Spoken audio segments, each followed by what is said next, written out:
Welcome to our weekly 3-minute therapy podcast with me. I'm Dr. Michael Edelstein, a clinical psychologist, and my co-host, Mick Berry.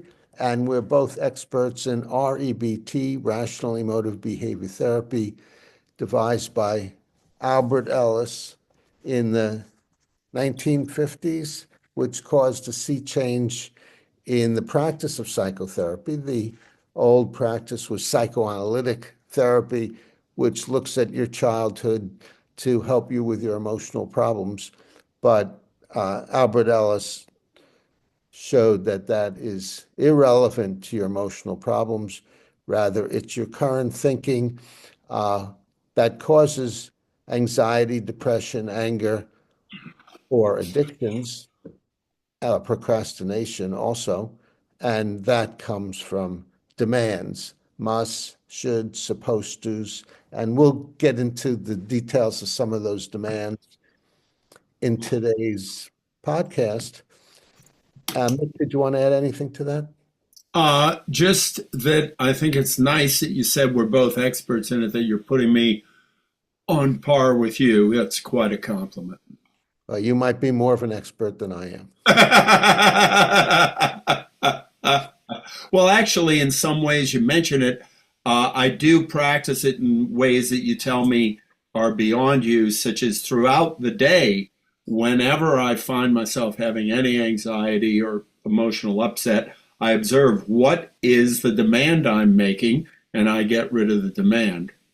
Okay, great. Yes, so that's great practice. More than I do. I just do emotional ABC exercise, which I call a 3-minute exercise every morning. And so you practice a lot more than I do. And that highlights a main principle of REBT, and that is the way to change your thinking is through what, Mick? Change, changing your the way to change your thinking or the way to change your feelings. You're supposed to say practice, practice, Oh, practice. well, okay. The way to change your thinking is practice, practice, practice. But also, I would say practice effectively, practice intelligently.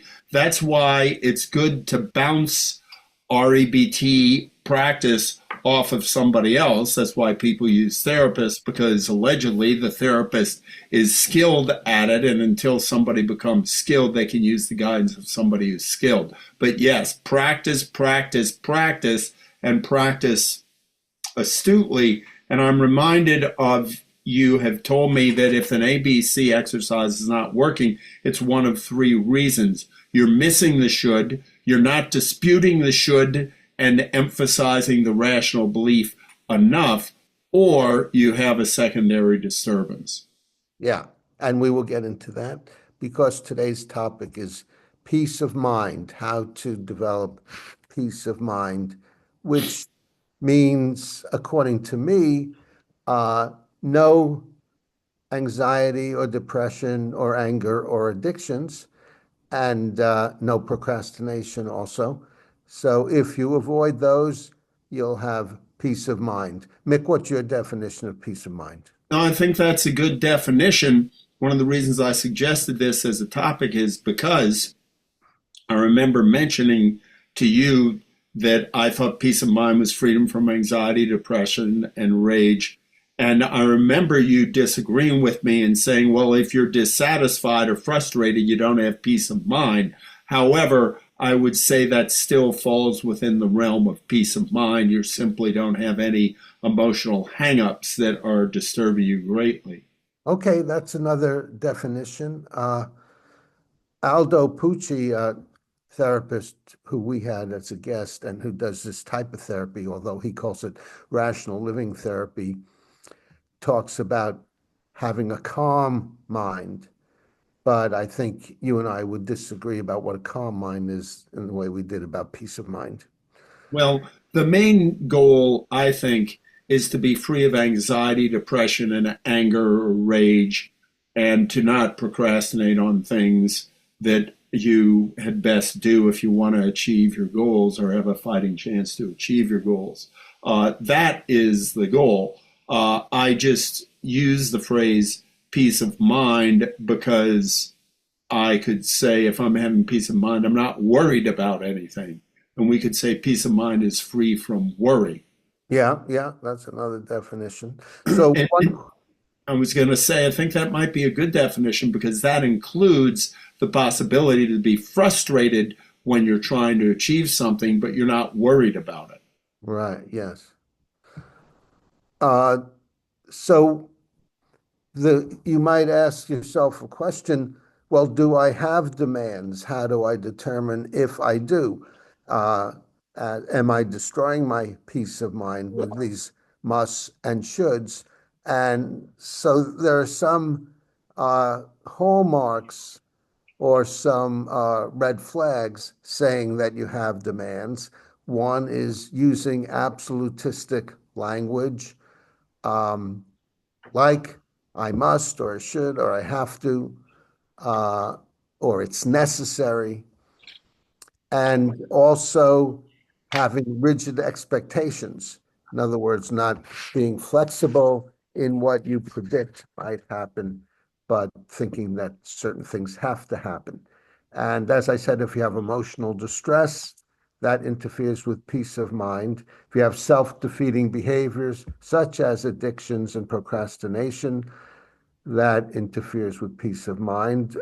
Other things that do as well is difficulty accepting reality.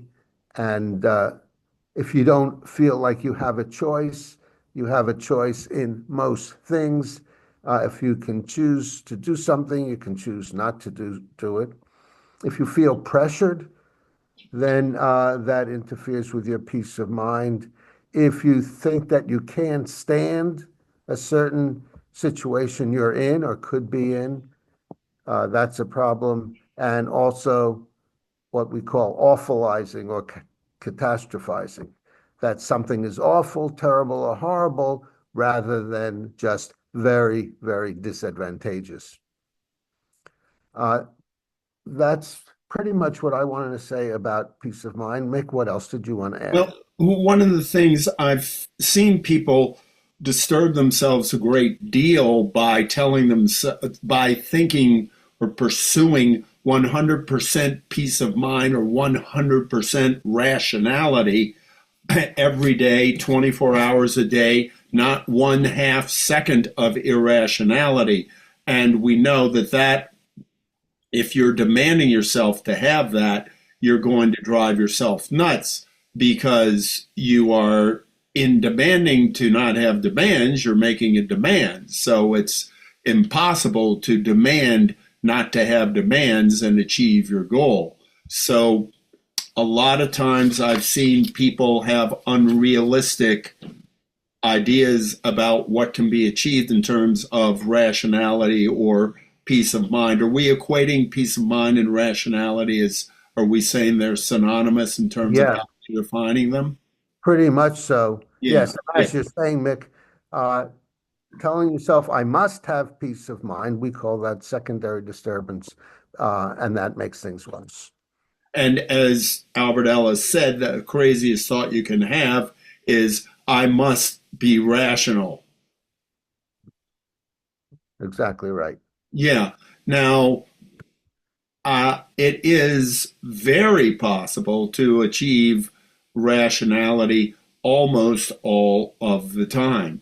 So I've talked with people and they've reacted when I say it's impossible to have complete rationality. Oh God, then it's impossible. Then everything's terrible. No, it's possible to have rationality almost all of the time, but it does take practice, practice, practice.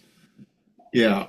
So, um, peace of mind or rationality is, I would say, quite attainable. I don't really care that much if in the course of a day I have 15 seconds of worry or something like that. It really doesn't interfere with my life very much at all.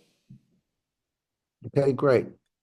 Great. Well, thanks for helping me on this show. Did you want to say something? Yeah, well, this is perhaps a topic for another show, Yeah. another podcast, but I wanted to mention a song that Johnny Cash sang, written by Porter Wagner. Have you heard of Porter Wagner? No. Country musician. And it's entitled A Satisfied Mind, but I think they're using satisfied and peace of mind interchangeably. And the first stanza is, how many times have you heard someone say, if I had his money, I could do things my way? But little they know that it's so hard to find one rich man in 10 with a satisfied mind. Now, I don't know if it's as rare as a rich man in 10, but I do think it is impossible if you think that money is going to give you peace of mind. That is incorrect.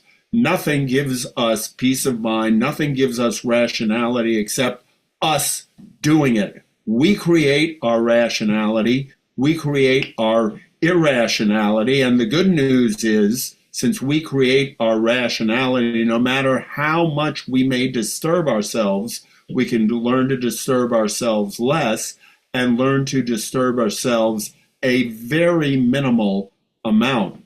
So I won't read all four stanzas, but maybe for the future we could have a podcast on REBT and Johnny Cash and Porter Wagner. Yeah, and I'll sing it and you could accompany me on your drums.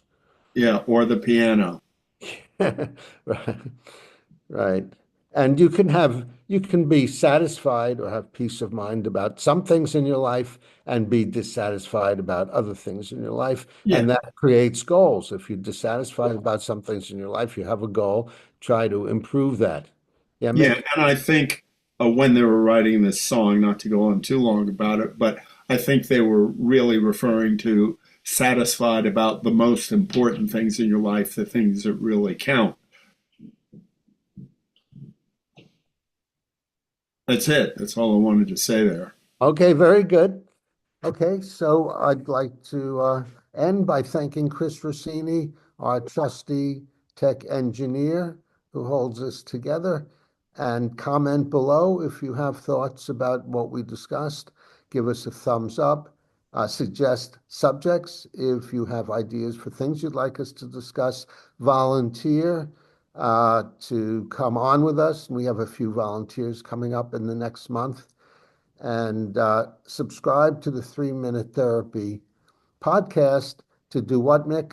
To stay on the rational side of life.